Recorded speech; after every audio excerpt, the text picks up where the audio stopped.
Story Cunning Ileane. Once upon a time something happened. If it had not happened, it would not be told. There was once an emperor who had 3 daughters.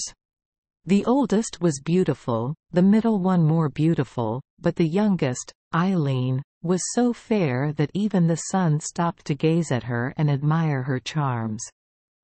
One day the emperor received the news that his neighbor, a mighty monarch, was no longer friendly, but wanted to fight with him on account of a great imperial feud.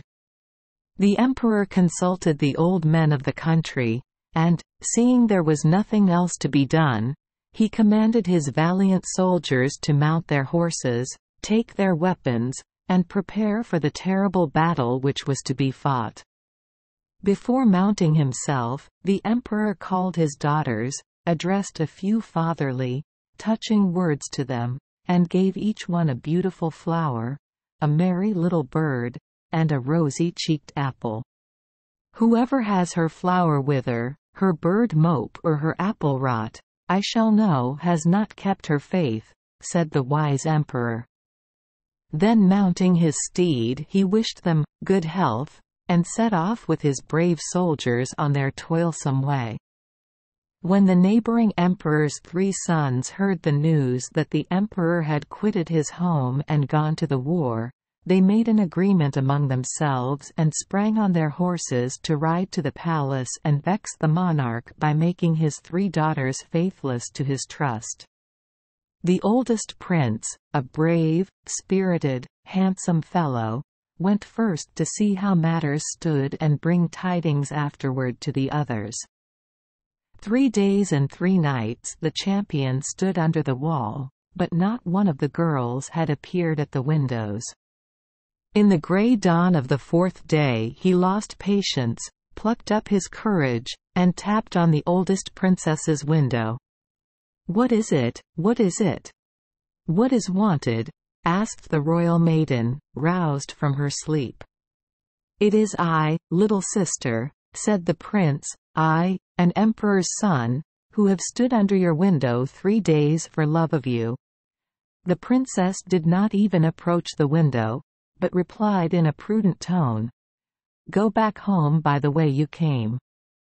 May flowers spring up before you and thorns remain behind." After 3 more days and nights the prince again knocked on the girl's window. This time the princess approached it, and said in a more gentle voice, "I told you to go back home by the way you came. May thorns spring up before you and flowers remain behind." Once more the prince waited 3 days and 3 nights under the maiden's window. In the grey dawn of the 10th day, that is after thrice 3 days and thrice 3 nights had passed, he smoothed his hair and for the 3rd time tapped on the window. "What is it? Who is it? What is wanted?" asked the princess, this time somewhat more sternly than before. "It is I, little sister," said the prince. "For thrice 3 days I have stood longingly under your window. I would like to see your face, gaze into your eyes, and watch the words flow from your lips." The princess opened the window, glanced angrily at the handsome youth, and said in a scarcely audible voice, "I would willingly look into your face and say a word or 2 to you, but first go to my younger sister, then come to me." "I'll send my younger brother," replied the prince. "But give me 1 kiss to make my way home pleasanter," and almost before he had spoken, he snatched a kiss from the beautiful girl. "May no second one fall to your lot," said the princess, wiping her mouth with her embroidered sleeve. "Go back home by the way you came. May flowers spring up before you and flowers remain behind." The prince went back to his brothers and told them all that had happened, and the second took his departure. After this prince had stood under the second princess's window 9 times 9 days and 9 times 9 nights and tapped for the 9th time at her window, she opened it and said to him kindly, "I would like to look at you and say a word or 2 to you, But first go to my youngest sister, then come to me. I'll send my youngest brother," said the prince. "But give me one kiss, that I may hurry the faster." He had scarcely said it, when he stole a kiss. "May no second one fall to your lot," said this royal maiden too. "Go back home by the way you came. May flowers spring up before you and flowers remain behind." The prince returned to his brothers, told them all that had happened, and, for the third time, a hero departed, the youngest son. When he reached the palace where the three sisters lived, Ileane was standing at the window, and when she saw him, said merrily, "You handsome champion with the royal face, where are you hurrying, that you urge on your steed so hotly?" When the prince saw Ileane's face and heard Ileane's words, he stopped, gazed at her, and answered boldly, "I'm hurrying to the sun to steal one of its rays, to give to its sister and take her home, where she shall become my bride. Now, little sister, I will stop on my way to look at you, gaze at the radiance of your face, say a word to you and steal a word in reply." Ileane cleverly answered, "If your nature is like your words, if your soul is like your face, proud and beautiful, and mild and gentle, I will gladly call you into the house, seat you at a banquet, give you food and drink and kisses." The prince sprang from his horse as he heard these words, and answered boldly, "My nature will be like my speech, my heart like my face. Let me in, seat me at the banquet, you shall never repent it from dawn till nightfall." He had scarcely uttered the words when he leapt upon the window-sill, jumped through the window into the room, went through the room to the table, and took his place at the very top, where the emperor had sat when he was a bridegroom. "Stop, stop," said Ileane. "First let me see whether you are what you ought to be, and then we'll talk and begin our love-making. Can you make roses grow on burdocks?" "No," said the prince. "Then the thistle is your flower," said clever Ileane. "Can you make the bat sing in a sweet voice?" "No," said the prince. "Then night is your day," said clever Ileane. "Can you make apples grow on wolf's bane?" "That I can," said the prince. "Then that shall be your fruit," replied the beautiful and cunning Ileane. "Sit down at the table." The prince took his place. Ah! But Ileane was indeed Cunning Ileane. Ere he had fairly seated himself, he dropped, chair and all, into the deep cellar where the emperor's treasures were kept. Ileane now began to scream, "Help!" And when all the servants came rushing in to see what had happened, she told them she had heard a noise and was afraid that someone had got into the cellar to rob the emperor of his treasures. The servants did not waste many words, but instantly opened the iron door and went into the cellar, where they found the prince and brought him in disgrace to be sentenced. Ileane pronounced judgment. 12 girls under punishment for some offense were to carry him out of the country, and when they had reached the frontier with him, each one was to give him a kiss. The order was obeyed. When the prince reached home and joined his brothers, he told them the whole story, and after everything had been related their hearts were filled with rage. So they sent word to the 2 older princesses that they must arrange to have Ileane go to the 3 princes' court, so that they might revenge themselves upon her for the insult she had offered them. When the oldest daughter received this message from the prince, she pretended to be sick, called Ileane to her bedside, and told her that she could not get well unless Ileane brought her something to eat from the prince's kitchen. Ileane would have done anything for her sister's sake, so she took a little jug and set off for the court of the 3 princes, to beg or steal. When she reached the palace, she rushed breathlessly into the kitchen and said to the head cook, "For heaven's sake, don't you hear the emperor calling you? Make haste, and see what is the matter." The cook took to his heels and ran as fast as he could, as though he had received an imperial command. Ileane, left alone in the kitchen, filled her jug with food, emptied all the dainty dishes that were on the fire upon the floor, and went away. When the princes heard of this insult, they were still more enraged than before, sent another message to the two sisters, and again prepared a revenge. As soon as the second sister received the news, she, too, pretended to be ill, called Ileane to her bed, and told her that she could not get well unless she tasted the wine in the prince's cellar. Ileane would have done anything for her sister, so she took the little jug and prepared to go again. When she reached the court, she rushed into the cellar, and, panting for breath, said to the head butler, "For heaven's sake, don't you hear the emperor calling you? Make haste and see what is the matter." The butler took to his heels and ran as if he had received an imperial command. Ileane filled her jug with wine, poured out the rest on the cellar floor, and then hurried home.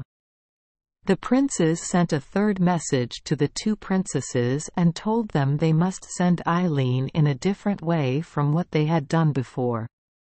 This time both the princesses feigned illness, called their sister to them, and told her that they could not get well unless Ileane brought them 2 of the prince's apples. "My dear sisters," replied Ileane, "I would go through fire and water for you. How much more willingly to the princes." Taking the little jug, she set off to find, seize, and bring back the fruit and save her dear sisters' lives. When the youngest prince learned that Ileane was coming to the garden to steal the golden apples, he gave orders that, if groans were heard there, nobody must dare go in, but let the person who was wailing moan in peace. Then he hid huge knives, swords, spears, and many other things in the earth under the tree that bore the golden apples, concealing them so that only the sharp points rose out of the ground. After he had finished, he hid himself in a clump of bushes and waited for Ileane. She came to the gate, and seeing the 2 huge lions that kept guard there, flung each of them a piece of meat.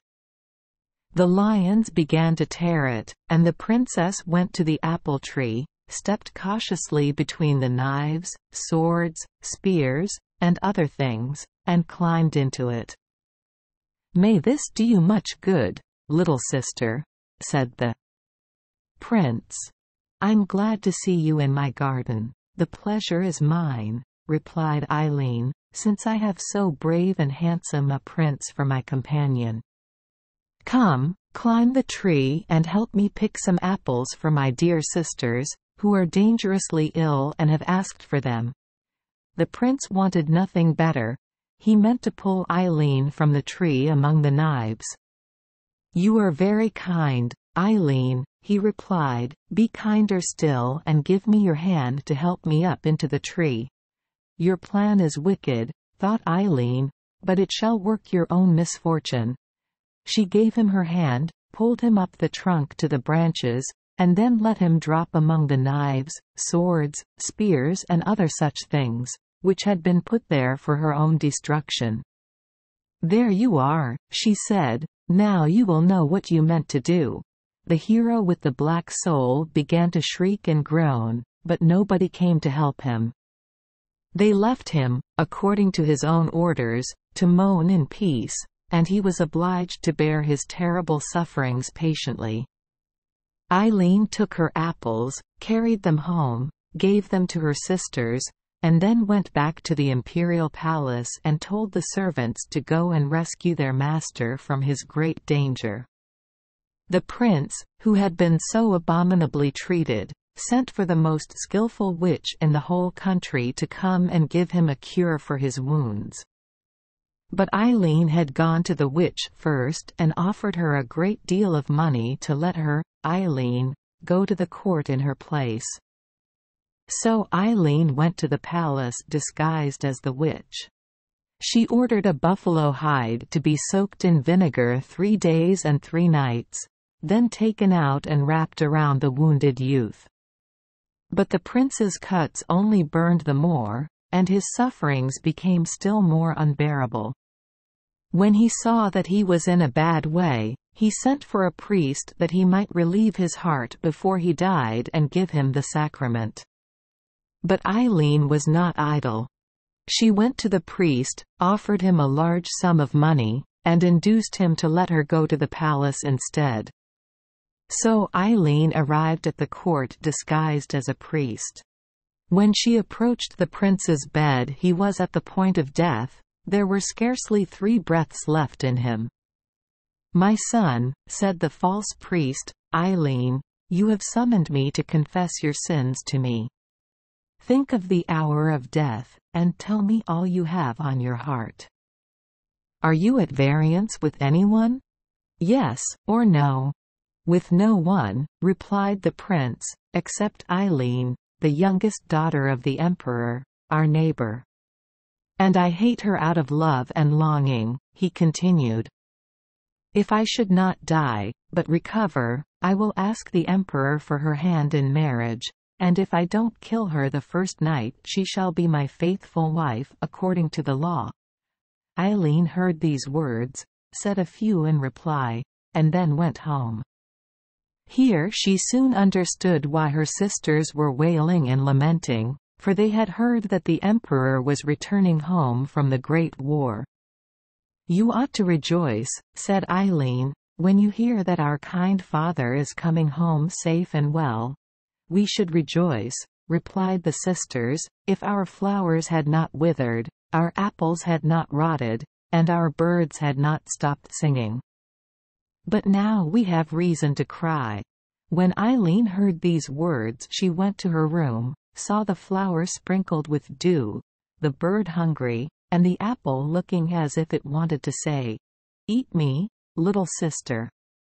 So, to help her dear sisters, she gave the flower to one and the bird to the other, keeping only the beautiful apple for herself. So they waited for the arrival of the emperor, who was very stern in his commands. When the monarch reached home, he approached his oldest daughter and asked for the flower, the bird, and the apple. She showed him nothing but the flower, and even that was half withered. The emperor said nothing, but went to his second daughter. She showed him only the little bird, and that, too, looked drooping. Again the emperor did not speak, but silently went up to his youngest daughter, clever Ileane. When the emperor saw the apple on Ileane's chest of drawers, he could almost have devoured it with his eyes, it was so beautiful. "Where did you put the flower, and what have you done with the bird?" he asked Ileane. Ileane did not answer, but hurried to her sisters and brought back a fresh flower and a merry little bird. "May you prosper, my little daughter," said the emperor. "I see now that you have kept faith with me." From Ileane the emperor went to his second daughter, and then to the eldest one. When he questioned them about the 3 things he had trusted to their care, they hastily brought Ileane's flower, bird, and apple. But as God permits no falsehood to succeed, in their hands the flower withered, the bird moped, and only the apple remained fresh, rosy-cheeked, and eatable. When the emperor saw this, he understood everything, and ordered the 2 older princesses to be buried to their breasts in the earth, and left there that they might be an example of the severity of an imperial punishment. But Ileane he praised, kissed, spoke to her in kind, fatherly words, and said, "May you have much happiness, my child, for you have been faithful to your duty." After the neighboring emperor's son had recovered, he mounted his horse and set off to ask Ileane to be his wife. The old emperor, Ileane's father, after hearing for what purpose the prince had come, said to him kindly, "Go and ask Ileane, my son and hero." Whatever she wishes shall, with God's help, be done." Ileane said nothing, but permitted the prince to kiss her. The emperor instantly understood the whole matter and said, "My dear children, I see that you ought to be husband and wife. May it prove for your good." It was not long before Ileane married the bold, handsome, heroic youth. Her wedding was so magnificent that tidings of it spread through 7 countries. Yes, indeed. But Ileane had not forgotten the evil the prince had in his mind. She knew that he would try some trick upon her the first night after their marriage. So she ordered a sugar doll to be made exactly the same size as she was herself, with face, eyes, lips, and figure precisely like Ileane's. When it was finished, she hid it in the bed where she was to sleep that night. In the evening, when the relatives and friends had gone to rest and Ileane, too, had been asleep, the prince said to his bride, "Dear Ileane, wait a little while, I'll come back directly." Then he left the room. Ileane did not hesitate long, but jumped out of bed, left the sugar doll in her place, and hid behind a curtain at the head of the bed. She had scarcely concealed herself, when the prince returned to the chamber with a sharp sword in his hand.